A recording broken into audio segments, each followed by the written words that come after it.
So I want to start out with something really important, like probably the most important thing you'll ever see me hear or do as long as I am here. Show you a picture of my cat.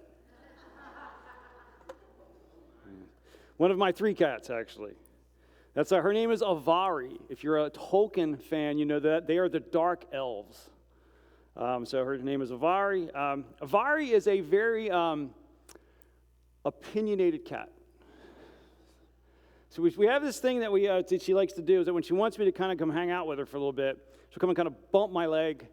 And then our TV is kind of in a back room, a smaller room, so she kind of goes back into there and we hang out for a little bit. So earlier this week, I was reading the newspaper. Now, I read the newspaper on my telephone, right, or on my phone. So I'm in the living room, just kind of standing there reading the paper, and she bumps me. And so we do what we do. She starts walking down the hall. I walk down with her. She climbs up on the couch where she likes to lay, and she kind of flops down. I sit next to her, and I start to pet her. And I realize she's like wicked tense. Like, she's not really laying all the way down, and that's not normal for her. She's like halfway down. And she's staring at me. And I realized, here's the problem. I'm petting her like this, looking at my phone. And I'm looking at my phone, and she is not going to have it. That we are not doing this until you put that phone down. So I put the phone down, and she still doesn't relax. And I realize she's staring at the phone because I didn't turn it off. So basically, when that screen goes dark, then we can hang out. So I pushed a button, powered it down. She forgave me, and we hung out. We hung out for a bit. Now, do any of us ever do that to people besides cats? Do we have times in our lives where we're kind of with people, but we're not really with them? I mean, we're physically in the same space, but we're distracted. We're not really there. And it's important to be there. Right? I mean, my cat was tapping into the fact that I wasn't really present with her. I was fulfilling the requirement, right? But I wasn't present with her. I wasn't hanging out with her. And, and if I'm honest, those couple minutes I hang out with her are actually good for me. That I should probably silence my phone, too, as it's beeping at me over there, by the way. It was a prop, so it doesn't count. Let me just turn it off here. There you go. So my phone doesn't beep at me that way. So you guys will know I'm present, by the way. But, it's actually good for me, right? Is that kind of not looking at tech, not listening to anything, just kind of hanging out with her for a little bit. And it's kind of funny when you think about it, like, whether you're a dog person or a cat person or you're hanging out with your kids or your family, those times when we're together with people or with our pets or whatever they are, if we turn all the tech off, we turn all the noise off, that is something that has not changed in human existence for thousands of years. But we live in a time where it's changed a great deal. And I think we're wired for that. We're actually wired to be present in things, wired to be present with one another, wired to be present with our pets, with our children, with our families, our friends. And so we're continuing our series that we launched last week, First Things First. Remember that this series is about this idea of our priorities. What are our priorities in our life? And last week we talked about things that might be priorities that we don't really want them to be priorities. Things like money or our work or pursuing success, none of which are bad things. We need to have money. Work is a good thing. It is really important to pursue things of excellence and do the best you can. But they shouldn't be our top priority. But often they become our top priority because we think they're the things that are going to give us a good life, a full life. And again, we need those things, but they can't be the most important thing. Because remember that Jesus actually kind of made a promise to us. Not kind of, he did make a promise to us. And we looked at this in detail last week. Jesus said that, I have come that they may have life and have it to the full.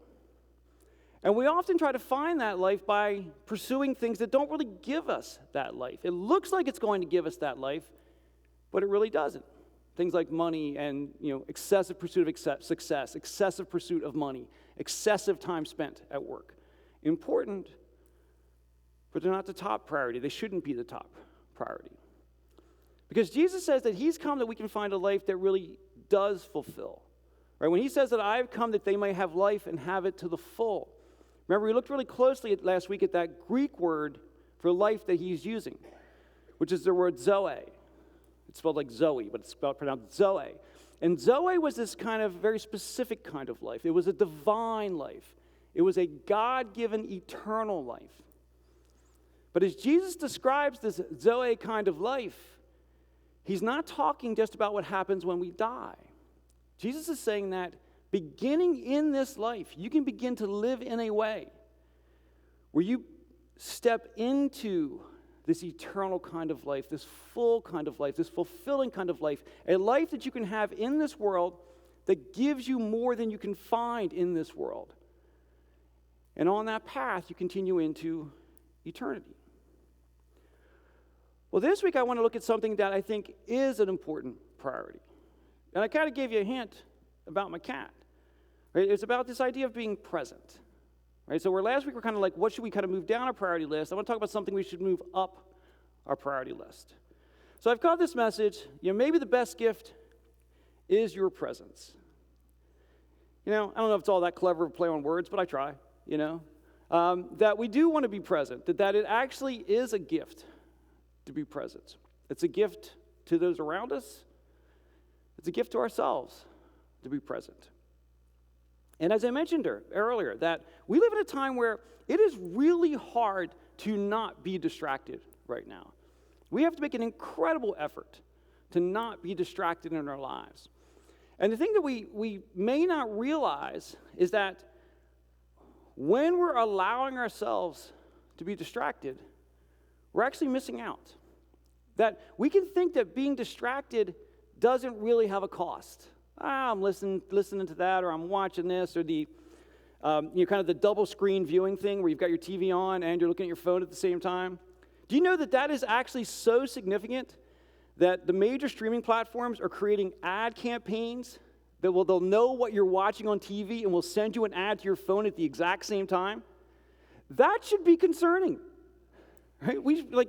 First of all, in case you wonder if they actually know what you're doing, they do, first of all, right? But we're so double screened that they've decided they can make more money off of us by leveraging that. And the question I have is, what are we missing while we're doing that? Again, this is not me finger wagging. Trust me, I preach to the mirror before I preach to you guys. All right? That I have to, look at these things in my own life.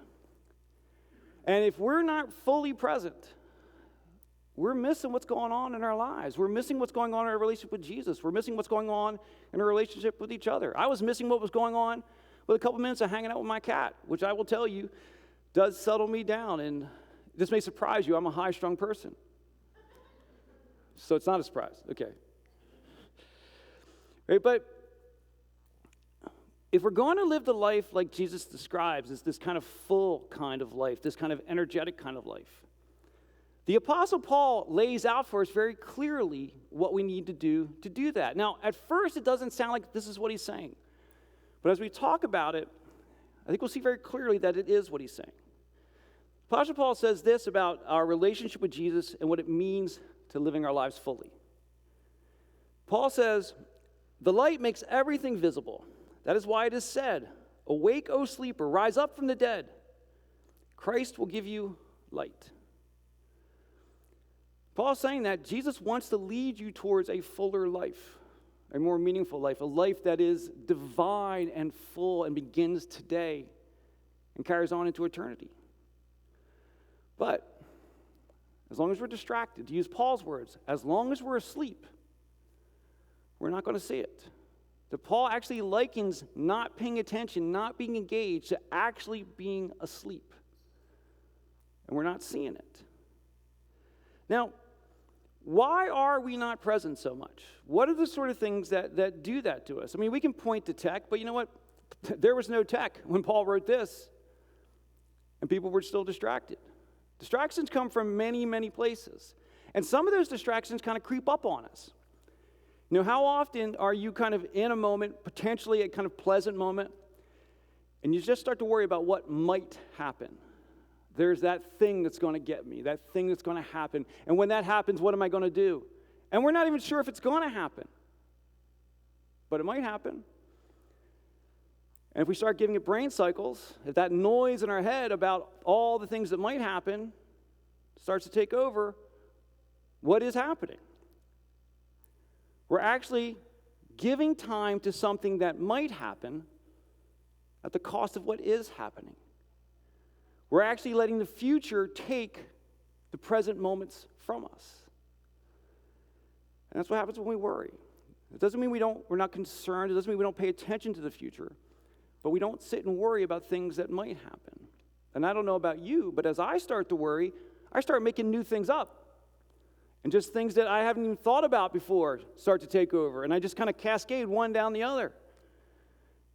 And I feel like it's all over. And I've done all that at the cost of the present moment.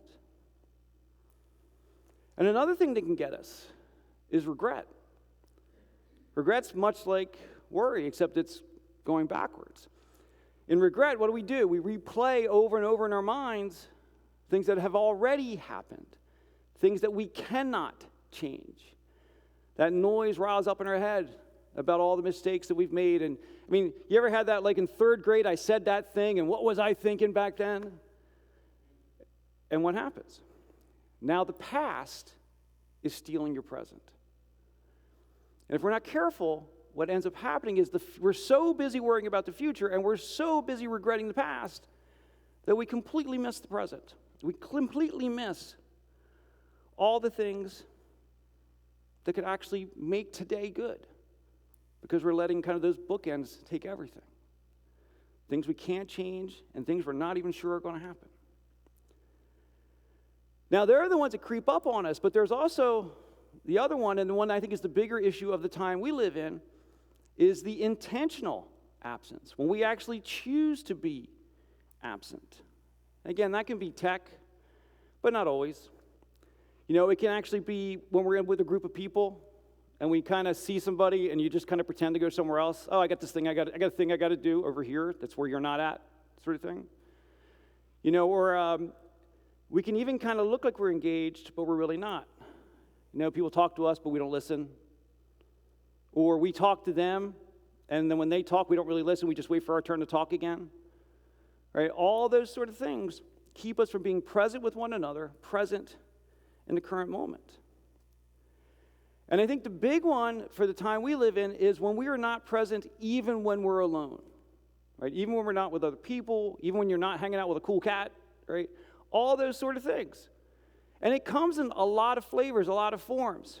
You know, and you know, if we're younger, well, I say we, like I'm younger, right? Like, if you're younger, how's that? If you're younger, I try to use we statements, so I never feel like I'm calling anybody out, but I can't use a we statement in that case. If you're younger, it might be things like, games, social media. I'm a big YouTuber, so I kind of overlap in that sort of thing. You know, if you're a podcast person, you can actually fill your days with podcasts and never really be alone. And we should be alone a little bit. But if you're older, don't be finger wagging too much. Do you ever leave the TV on all day? I don't watch it. I just leave it on for the noise, sort of thing. Or do we watch news excessively? This is my intervention moment. No one needs more than an hour of news a day. Inside of an hour, you know everything you need to know. Probably inside of 15 minutes, but we'll say it's an hour. And what happens when we do that? If you fill your time with news, and again, I'll out myself again. When I used to travel for work a lot, back when, I don't know, is Headline News still on? I don't know if it's still on or not. Headline News used to be on back when I was traveling, and I would leave it on in my hotel room. That's not healthy, because I would start to worry about all kinds of things that I was never going to encounter, that I was never going to engage with. And what ends up happening there is that I'm worrying about and fretting about things that I'm never going to have an active role in at the cost of thinking about the things I can go do something about. I'm thinking about faraway places I will never see, looking right past the place where I am. So, how do we deal with all that? Because I've given a pretty big list. You know, and some of those things are hard to manage. You know, things like worry and regret can just creep up on us. Other things we can have a more active role in, you know, things like looking at tech and turning off the news, that kind of stuff. So where do we begin? Where do we begin to become more present? Okay, well, let's say you wanted to be let's say, I like football, so let's say you want to be a football player. If you wanted to learn to throw a better pass, that was my father's southern accent, hit me there for a second, sorry. You want to learn to throw a better pass, what would you do? Practice. Right? You want to throw a baseball better, you practice. Right? If you want to play chess better, you practice. Well, if you want to be present more effectively, we practice. How do we practice being present? Just take a couple minutes every day and just be quiet. I'd like to say 5 minutes. If 5 minutes is too much, take 2 minutes. 15 minutes might be better, but if you can do somewhere between 2 and 5 minutes, and just say, I am just going to be present in this moment. Now, what does present mean? What does that look like? Well, it means no distractions. Right? So go out and take a walk.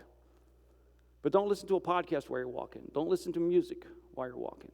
Just walk around the block and take in the world. Spend time with your own thoughts, which is sometimes really scary. Right? But you can learn to do it. You can be present with your thoughts. If you can, take a walk out in the woods and just appreciate what God has created. Appreciate being part of what God has created. Appreciate being present with what God has created.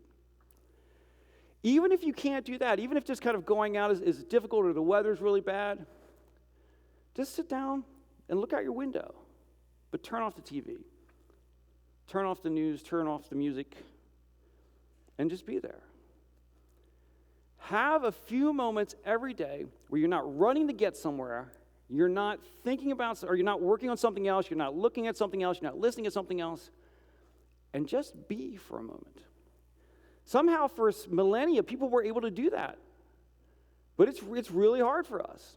Again, I call myself out with that. It is really hard for me. Bonnie can gauge how well I'm doing by the amount of quiet I have in my day. Because if I'm not doing well, if I'm really wound up or stressed, which would be hard to tell, you would think, right? Because I'm just kind of wound up all the time. But it's the amount of silence I have around. If I go through the day with something playing all the time, she'll eventually say, so how you doing? Is everything okay? And I think it's a barometer for all of us. So is there any real benefit to this? Is there any real benefit to taking this time to be quiet, to be present? Well, it turns out that research actually shows that there is. So the Cleveland Clinic actually reported on what actually happens to a person if they take time to be present, if they just take a few minutes every day to be quiet. Well, one of the things that they found is people develop an increased appreciation for the present moment. In other words, they learn to like being present. That something that started out as a struggle, that being in that quiet that was uncomfortable at first, became comfortable. So practicing helps. Right? Being present makes it easier to be present, makes it more enjoyable to be present. The other thing, and this was what I thought was a really cool part, diminished physical stress response. It means that they can physically measure that you become less stressed. That basically people's blood pressure got lower, their heart rate slowed down, and then even if you think about when you're tense and how you clench your fist or you clench your jaw, your back of your neck starts to hurt, those things all started to settle down, doing nothing more than taking time to be present. And then the big one, reduced inner noise. In other words, those scary thoughts started to happen less. Those worries crept in less. Those regrets crept in less. Simply taking the time to turn all that noise and static off and control the one part you can control, turning off the tech, turning those things off, and just being present, actually helped with the sort of things that we have trouble controlling. Physical stress responses, worry, regret, all with just a few minutes of quiet each day. And it turns out that the benefits were not just internal. The benefits actually helped people engage with life more effectively. Because it turns out that doing nothing more than being quiet improved communication skills. People actually became more capable of talking to one another. And people's relationships got stronger. Why are those kinds of changes happening? Because we're learning to be present.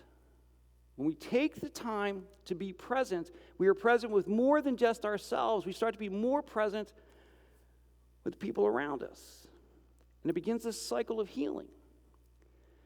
But here's the thing, that if you're someone who put your faith in Jesus, this idea of being present moves beyond even these sorts of benefits. Because remember that Jesus promised this fullness of life, this incredible depth of life that we could find and we could experience. And being present is a critical part of achieving that life as well. I mean, these are all good things, and we should all want these things. But as we put our faith in Jesus, these things become the building blocks of the fullness of life that Jesus actually promises.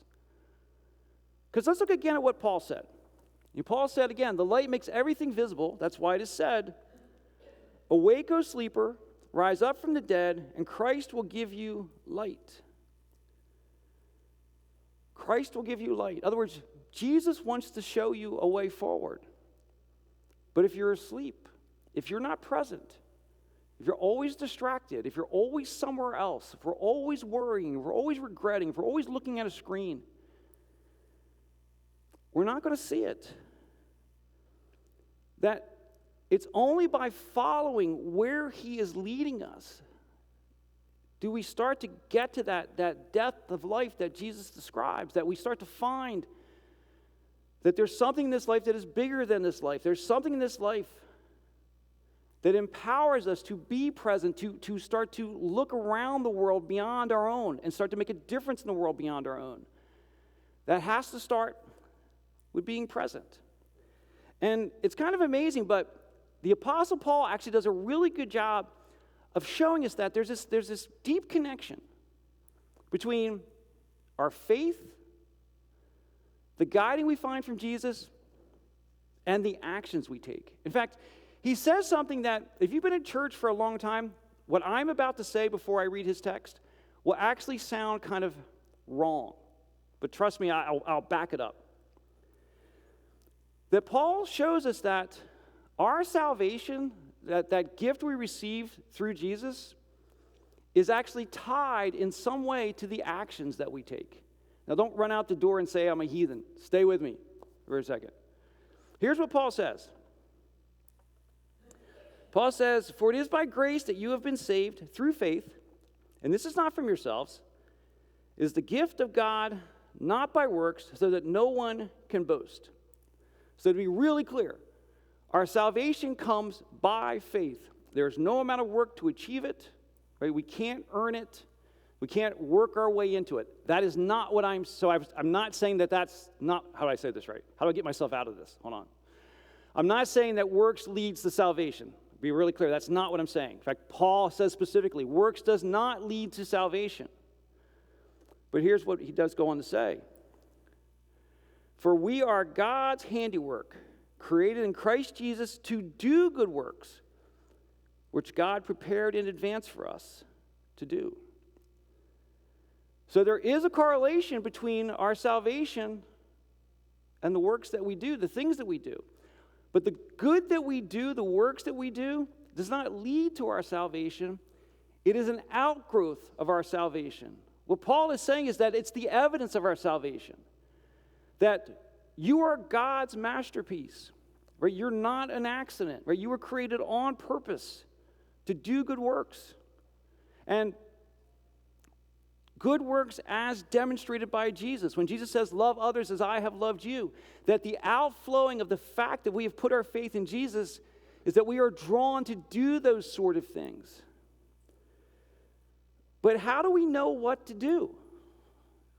I mean, there's so much to do. I mean, if you read news at all, if you take that hour that I mentioned, right, you can see so many things that need to be worked on, so many things that need to be done. It can seem impossible to do them all. How do you know what to do? Well, what does Paul say? Right, we are God's handiwork, created in Christ Jesus, to do good works, which God prepared for us in advance. In other words, part of God's plan for your salvation is that there are things that you are specifically called to do. That in our connection to God through Jesus, in our salvation, that we are called out individually to go make a difference in very specific places. And because we're created anew in Jesus, Jesus wants to show us the works that we're to do. That's the light that Paul is talking about. When Paul talks about Jesus wants to shine that light, he wants us to wake up and see that light. He's saying that I've got a plan for your life. There are things that I am calling you to do. There are specific parts of this world that I expect you to help fix. But to see that, we've got to be present. We've got to know what we're being called into. We've got to be awake. We've got to be aware. That's the life that Jesus is offering us. To have that life that Jesus describes, that fullness of life, that divine life, that God-given life that begins today and carries on into eternity. It requires us to be present. It requires us to be present with ourselves, right? Not distracted. So we can connect more effectively. So we can see more effectively. So we can be present more effectively. It requires us being present with Jesus, putting our faith in Jesus, seeing the leading that he is laying out for us, stepping out in faith when he calls us to. That deepens our connection to God. It helps us to see what we're being called to do. And it requires us to be present with one another. Because that empowers us, right? It empowers us to know others, to serve others, to care for others, but also be a one another to one another. So that we are not just stepping out, but we're being supported. We're all being in it together. Because it's only by being present in all aspects of our lives, do we have any chance of finding this life that Jesus describes. When he says, I have come that they may have life and have it to the full. That is a present, connected to one another, connected with ourselves, connected to God kind of life. That is the only way that we find it. That's the promise that Jesus has extended to us. That's the promise that Jesus offers us. And that is what we're being called to do. And so when Jesus describes this Zoe kind of life, it's a life of being present, active, and engaged, and together.